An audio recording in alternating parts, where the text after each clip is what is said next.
Hi, I'm Congressman John Shadegg, and I represent Arizona's 3rd Congressional District. For too long, the federal government has operated without constitutional restraint.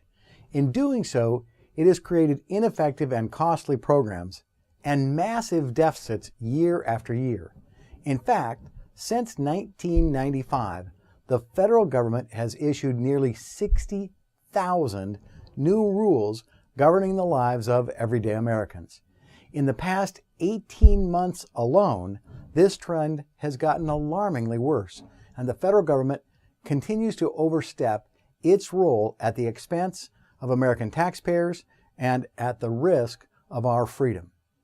Under a culture of a free spending Congress, the national deficit this year alone is projected to reach $1.47 trillion. Deficits over the next 10 years are expected to reach $8.4 trillion.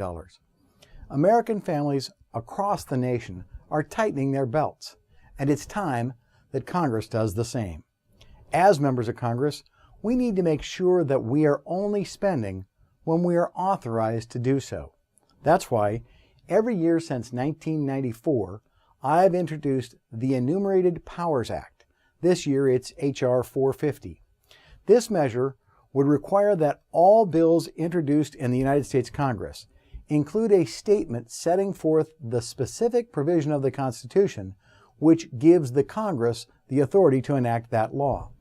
The Enumerated Powers Act would force Congress to re-examine the role of the federal government, and it would fundamentally alter the ever-expanding reach of the federal government into our lives. My colleagues and I are listening to you.